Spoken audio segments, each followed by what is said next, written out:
हर महादेव जय खाटू श्याम। तो सर ये आपने क्या डाला है? तो लौटे मन में ये आ रहा होगा। तो बेसिकली ये जो है इसे बोला जाता है एंटी माइक्रोबियल रेजिस्टेंस। ये क्या होता है और ये हमारे काम का क्यों है समझना। मैं इसके क्लॉज कैसे आया समझना कि क्या हुआ है। ये कॉमन हेडिंग मुझे देखने तो मिली, यानी बहुत जगह मैंने इसके बारे में देखा। जब मुझे इसके बारे में थोड़ा सा मतलब कि इसकी बात चालू हुई है करके मुझे पता चला, तो मैंने इसके बारे में देखा और ये कॉमन हेडिंग मुझे कहते हैं देखने को मिली बहुत से जगह। ठीक है, तो इसके क्रॉस में कैसे आया समझना।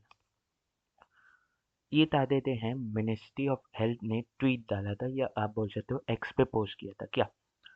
Citing the ICMR report in Mann Ki Baat, Prime Minister Shri Narendra Modi highlighted the indiscriminate use of antibiotic as a key driver of antimicrobial resistance (AMR), warning against the growing belief that a single pill can cure illness.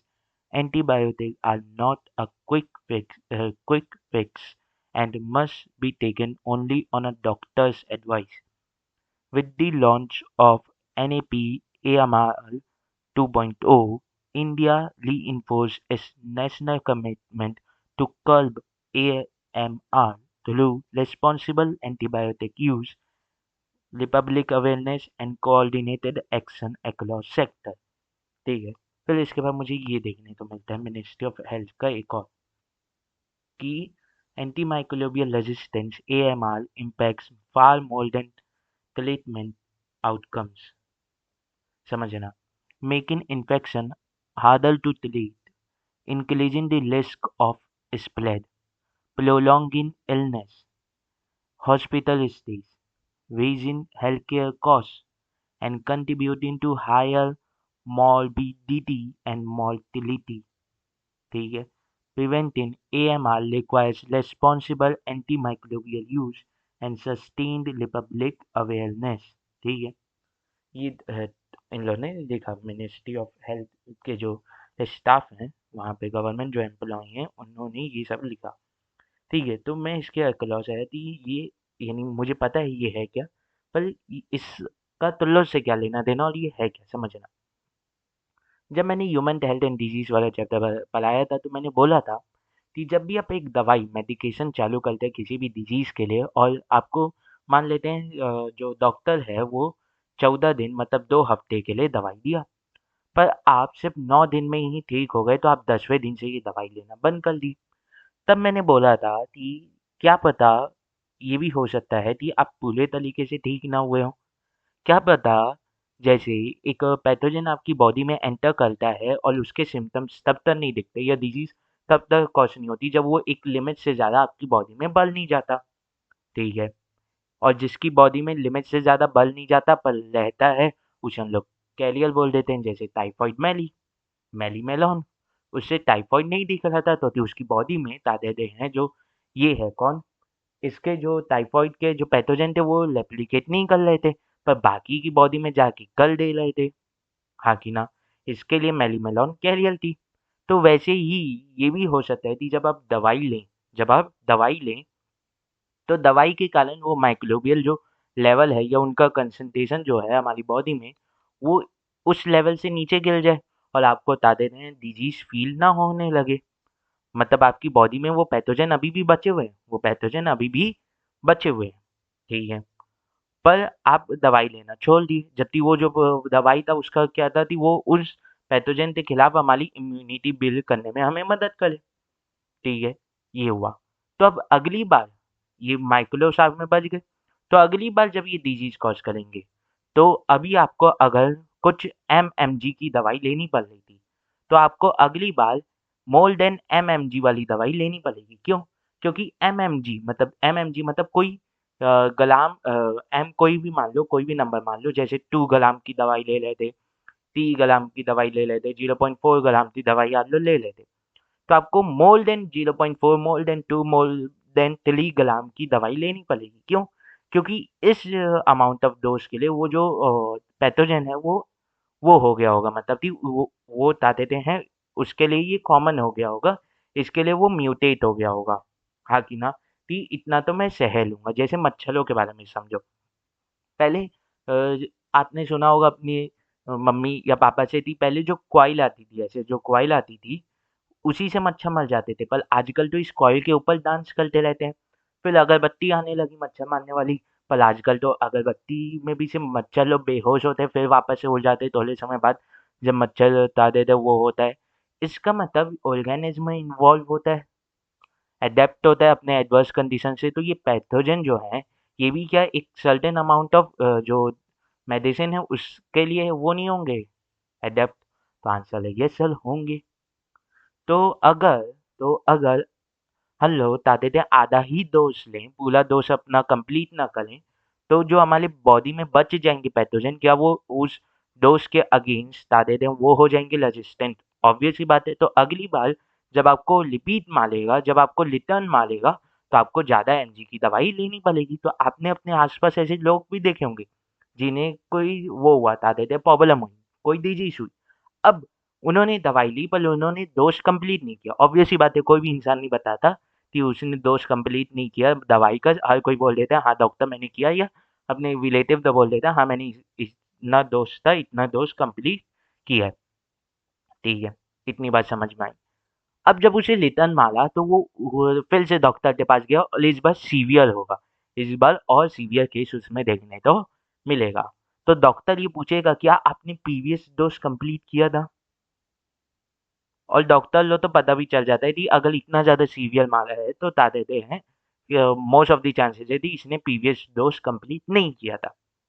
समझ में आया? ठीक है। अब ऐसे ही अगर मैं बोलूँ ऐसे ही मैं अगर आपको बोलूँ कि आपको बीमारी हुई। मान लेते हैं सिर्फ़ आपको बता देते हैं हुआ, कॉमन कोल्ड एंड फीवर हुआ। ठीक है, लाइनोवायरस, कॉज़कल्ट है वो सब छोड़ते हैं। अब आप केमिस्ट के पास गए और आपने बता देते हैं वो ले ली एंटीबायोटिक। तो कॉमन कोल्ड किसके कारण हुआ है? वायरस के कारण हुआ है और आपने ले ली एंटीबायोटिक। तो क्या एंटीबायोटिक वायरस के ऊपर काम करेगी? तो आंसर है नहीं, नहीं काम करेगी। तो अब ये एंटीबायोटिक क्या करेगी? एंटीबायोटिक क्या करेगी? हमारी बॉडी में प्रेज़ेंट कोई ऐसा बैक्टीरिया जो हमारे लिए घातक हो सकता था पर अभी घातक नहीं है, उसे हटा देते हैं, वो कर देगी, एडैप्ट करवा देगी। या हमारी बॉडी में प्रेज़ेंट जो गुड बैक्टीरिया हैं उन्हें एडॉप्ट करवा देगी। तो अगली बार जब ये ताकतें हैं वो होगा जब ये हार्मफुल वाला बैक्टीरिया जब हमें डिज़ीज़ कॉज़ करेगा तो ये एंटीबायोटिक से पहले इसका उपचार हो जाता। पर अब इस एंटीबायोटिक से ये एडॉप्ट हो गया है तो इसका उपचार इस एंटीबायोटिक से नहीं होगा। मतलब जैसे ही हम बिना डॉक्टर की सलाह के बस केमिस्ट से जाके दवा ले लेते हैं, उससे क्या होता है या अपने से ही घर में रखी दवा ले लेते हैं, तो उससे क्या होता है कि हम अपने अंदर प्रेज़ेंट जो पैथोजेन है या गुड बैक्टीरिया हैं या गुड माइक्रोब्स हैं, उन्हें उस दवा के अगेंस्ट रेज़िस्टेंस प्रोवाइड करते जा रहे हैं। उस दवा के अगेंस्ट रेज़िस्टेंस प्रोवाइड करते जा रहे हैं। इससे होता क्या है कि अगर आप में कोई ऐसा पैथोजेन प्रेज़ेंट है मतलब मान लो किसी को कुछ बीमारी हुई, किसी के सिर में अचानक से बुखार आया। तो अचानक से बुखार हटा देते हैं वायरस के कारण भी आ सकता है और किसी बैक्टीरियल डिज़ीज़ के कारण भी आ सकता है। तो आपने बुखार की दवा खा ली। अब आपने बुखार की दवा खाई तो ये जो बैक्टीरिया और वायरस हैं ये उसके अगेंस्ट क्या हो जाएँगे? रेज़िस्टेंस हो जाएँगे। आपकी बॉडी में प्रेज़ेंट अच्छे जो माइक्रोब्स हैं वो भी इसके अगेंस्ट रेज़िस्टेंस हो जाएँगे। तो अगली बार जब आप जाएँगे दवा लेने तो क्या पता वो दवा वही प्रिस्क्राइब करे डॉक्टर। जब अगली बार आप डॉक्टर के पास गए, डॉक्टर वही दवा प्रिस्क्राइब कर ले तो उसे तो पता नहीं है कि आपने केमिस्ट से दवा ले ली है। और आप पे वो दवा काम ना करे। तो ऐसे करते-करते धीरे-धीरे जनरेशन वाइज़ आपको दवा के डोज़ बहुत ज़्यादा करने पड़ जाएँगे और बॉडी में चाहे हम लोग कितना भी बोल लें, पर थोड़ा बहुत इफ़ेक्ट तो पड़ता ही होगा। ऑब्वियस सी बाहर बात है, बाहर का केमिकल है, पर कम डोज़ में बॉडी उसे धीरे-धीरे डिटॉक्सिफ़ाई कर दे रही होगी। पर एक समय बाद क्या पता इसके कुछ नेगेटिव इश्यू भी दिखने लग जाएँ। तो इसी चीज़ को बोला जाता है एंटी माइक्रोबियल रेज़िस्टेंस। जब आप में बॉडी में प्रेज़ेंट माइक्रोब्स आप अचानक से बिना किसी प्रिस्क्रिप्शन से बिना जाने कि वो माइक्रोब्स कैसा है, आपने दवा ले ली तो क्या पता वो दवा उस दवा के अगेंस्ट आप क्या पता उसे एडॉप्ट करवा रहे हों। और फ्यूचर में जब आप वो दवा लेंगे, वो डोज़ की दवा लेंगे तो आप में वो दवा काम नहीं करेगी। इसी को बोला जाता है एंटी माइक्रोबियल रेज़िस्टेंस। अब ये पेंडेमिक क्यों है, ये सबसे बड़ी प्रॉब्लम क्यों है? क्योंकि जो डिजीज़ेज़ बहुत कम में हो जा रही थी, बहुत कम में क्योर हो जा रही थी, अब उन्हें क्योर करने के लिए, उन डिजीज़ेज़ को क्योर करने के लिए हमें बहुत ज़्यादा तादाद हैं, और डोज़ लगेगा, बहुत हाई इंटेंसिटी वाली दवाएँ लगेंगी, हाँ कि ना? ठीक है। पर इससे हमारा क्या लेना-देना? सर, हमारा क्या लेना-देना?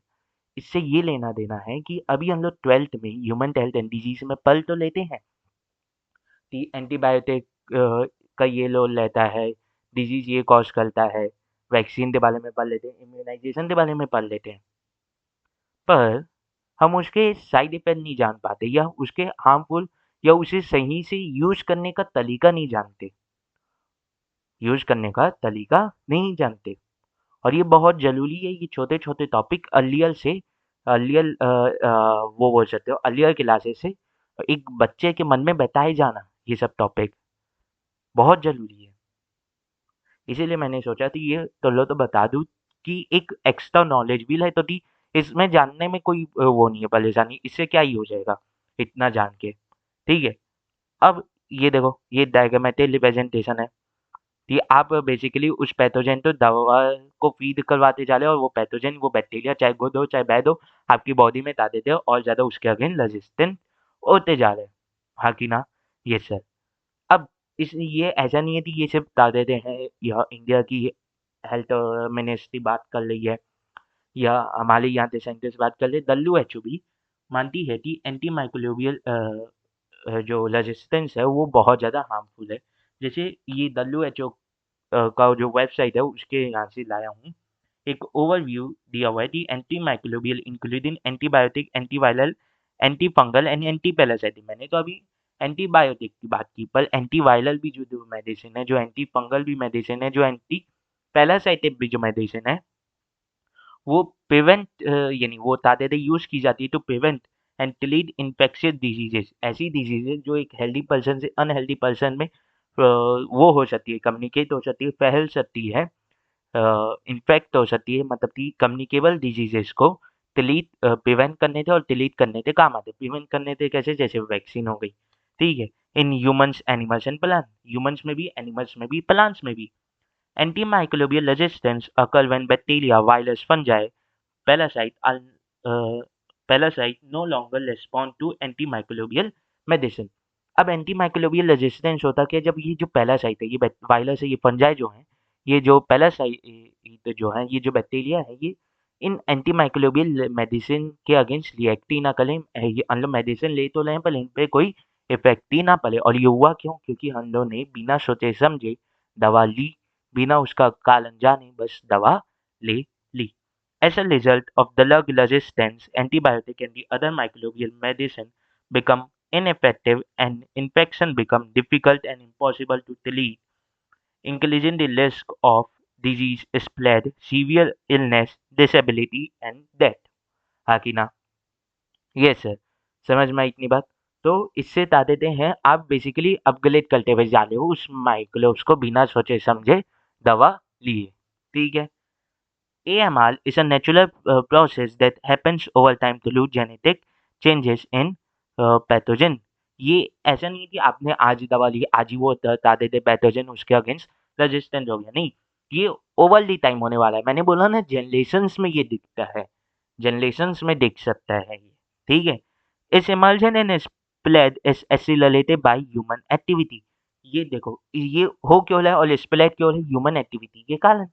क्योंकि अगर वो माइक्रोब तादादे हैं, अगर वो इन्फेक्शियस डिजीज़ का माइक्रोब है और वो आप में तादादे उस दवा के अगेंस्ट रेजिस्टेंस हो गया, तो आपसे वो माइक्रोब दूसरे हेल्दी पर्सन में भी जा सकता है। वहाँ पे भी वो उस मेडिसिन के अगेंस्ट, उस ग्राम ऑफ मेडिसिन, मतलब कि उस डोज़ ऑफ मेडिसिन के अगेंस्ट तादादे रेजिस्टेंट रहेगा। हाँ कि ना? तो ऐसा नहीं है कि सिर्फ़ आप अपने लिए खतरेदार सोसाइटी बना रहे, यानी खतरेदार सिचुएशन बना रहे हो, हार्मफुल सिचुएशन बना रहे हो, डेंजरस सिचुएशन बना रहे हो, आप सभी के लिए, आप सभी के लिए ऐसा सोसाइटी आपके आस-पास वाले लोगों के लिए भी बहुत बड़ी बता देते हैं तकलीफ पैदा कर रहे हो। Mainly the misuse and overuse of antimicrobial to delete, prevent and control infection in human, animal and plant. ऐसा नहीं है कि सिर्फ ह्यूमन्स, आप एनिमल्स में भी ओवर माइक्रोब यूज़ करो, माइक्रोबियल यूज़ कर लो, या आप प्लांट में भी एंटी माइक्रोबियल यूज़ कर लो, ता देते हैं ओवल यूज़ कर लो मेडिसिन का, तो उनमें भी जो पैथोजन है उनमें भी ये देखने को मिलता है। अब ये होता क्यों है, तो तुम आप या तो मिसयूज़ कर लो या ओवर यूज़ कर लो। मिसयूज़ एवं ओवर यूज़, कि आप ज़रूरत से ज़्यादा ले रहे हो, ठीक है। अब ग्लोबल कंसर्न करते उसी में दिया हुआ है डब्ल्यूएचओ में, antimicrobial medicine are the cornerstones of modern science. ये बता देते हैं कॉर्नर स्टोन है मॉडर्न साइंस के। The emergence and the spread of drug-resistant pathogen, the latent ability to delete common infections, मतलब कि ये जो ड्रग रेजिस्टेंस माइक्रोब्स हैं, इनके फैलने से हम जो कॉमन डिजीज जैसे कॉमन कोल्ड एंड फीवर 3 से 4 दिन में खत्म हो जाता है, 3 से 7 दिन में खत्म हो जाता है। तो क्या पता धीरे-धीरे ये कॉमन कोल्ड ही हम लोग सिर्फ एक हल्की सी खांसी जुकाम हुई, हल्की सी मेडिसिन ले लिए तुरंत ही, उससे बता देते हैं आपकी ही पावर कम होती है, आपकी ही इम्यूनिटी कम होती है। क्यों? क्योंकि आप उस बैक्टीरिया को, उस वायरस को बता देते हैं वो करते हुए जा रहे हो, उसे अपग्रेड करवाते जा रहे हो, उसे अडैप्ट करवाते जा रहे हो मेडिसिन से। समझ में आया? ठीक है। And to perform life saving procedure including cancer, chemotherapy, caesarean section, hip replacement, organ transplant, and other surgeries. In addition, the drug-resistant infection impact the health of animal, plant, and reduce productivity in farm and threaten the food security. ऐसा नहीं थी कि सिर्फ humans में, ये farms में present दादे थे, प्लांट और एनिमल्स की भी दादे दे हैं, लाइफ को इम्पैक्ट करता है, उनकी भी हेल्थ को इम्पैक्ट करता है। समझ में आया? समझ में आया? AMR has significant cause of both health system and national economic overall। मतलब कि ये ऐसा नहीं थी बस ये आपके स्वास्थ्य के साथ खेल कर रहा है, आपकी हेल्थ के साथ खेल कर रहा है, नहीं। एट द एंड एक कंट्री के लिए उसकी मोस्ट इम्पोर्टेंट वो कौन है? वेल्थ। उसका बता देते हैं फॉरेन रिजर्व, नहीं। उसका बता देते हैं एक्सपोर्ट इम्पोर्ट, नहीं। उसका बता देते हैं डिफेंस एक्सपेंडिशन, नहीं। हेल्थ एक्सपेंडिशन, नहीं। सबसे इम्पोर्टेंट वेल्थ कौन है? उसके हैं बता देते हैं पीपल, उसकी आम जनता सबसे ज़्यादा इम्पोर्टेंट वेल्थ होती है। आपने ज्योग्राफी, सिविक्स, जो सोशल साइंस तो लोगों ने पढ़ी होगी अर्लियर क्लासेस में, उसमें पढ़े भी होंगे कि सबसे इम्पोर्टेंट वेल्थ एक ह्यूमन, एक कंट्री की, एक सोसाइटी की, ना ही उसका पैसा है, ना ही उसमें धन दौलत है, इंसान।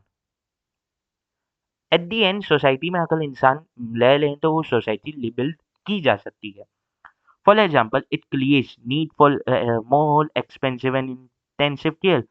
और ज़्यादा आपको अपग्रेड करनी पड़ेंगी मेडिसिन, उसमें और ज़्यादा रिसर्च होगा, जितना ज़्यादा कंपनियाँ डालेंगी पैसा, उतनी ज़्यादा मेडिसिन वो होते जाएगी, तादाद कॉस्टली होती जाएगी, ऑब्वियस सी बात है। कोई भी यहाँ पे समाज सेवा नहीं कर रहा है, तादाद ऑब्वियस सी बात है, तादाद जो कंपनीज़ हैं वो अपने प्रॉफिट के लिए ही कर रही हैं, क्योंकि उन्हें पता है कि हाँ, मैंने तादाद इस उस डिजीज़ के अगेंस्ट मेडिसिन खोज लिया, तो मुझे प्रॉफिट होगा जब मैं इस डिजीज़ को भेजूँगा, और ऑब्वियस सी बात है, होना भी चाहिए, उसकी रिसर्च है। समझ में आया? ठीक है। Affects productivity of patient. ठीक, एट द एंड पेशेंट तो ही, पेशेंट की ही जो फिजिकल हेल्थ है वही डिग्रेड हो रही है। दे आर केयर गिवर्स, ऐसा नहीं थी आपको ही इम्पैक्ट हो रहा है, घर में किसी एक को भी वो हो जाए परेशानी तो पूरा घर प्रॉब्लम में आ जाता है। ठीक है।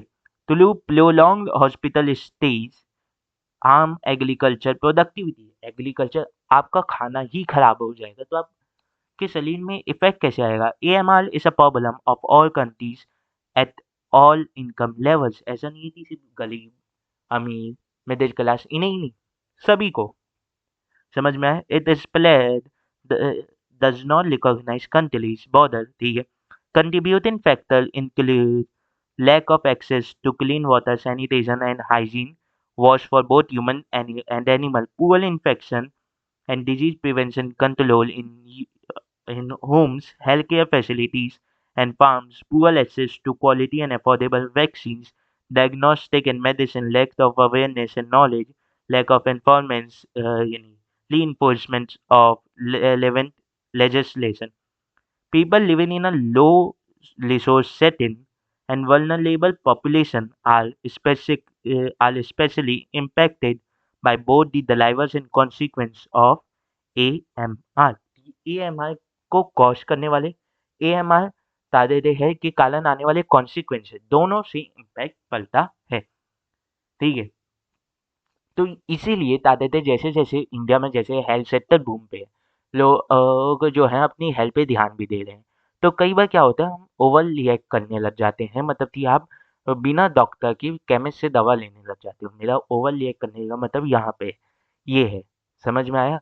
तो आप किसी मेडिसिनल प्रैक्टिशनर से पहले वो कर लो, बता देते हैं, जाँच लो और फिर कर लो, तो एट द एंड आप को अपने वंश में वो नहीं चाहिए, मतलब कि आप चाहते हो कि आपकी जो आने वाली लीनिएज है उसे परेशानी ना हो। एट द एंड हम सब इसीलिए काम कर रहे हैं, हाँ कि ना, कि हम अपनी लाइफ अच्छी बना पाएँ, अपने माता-पिता की लाइफ अच्छी बना पाएँ, हमारी जो फैमिली है उसकी लाइफ अच्छी बना पाएँ, इवन हमारी आने वाली लीनिएज, हमारे आने वाले वंश की लाइफ अच्छी बना पाएँ।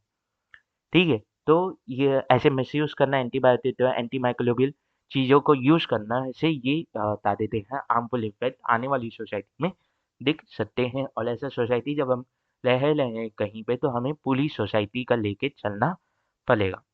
ठीक है? तो बस यहीं पे खत्म होता है। मैं बस ये सोचा कि इसका भी दिमाग में रहना चाहिए। अब स्टूडेंट तो इस समय पता रहना चाहिए आपको चीज़ें, ये सब। ठीक है? तो जय राम जी की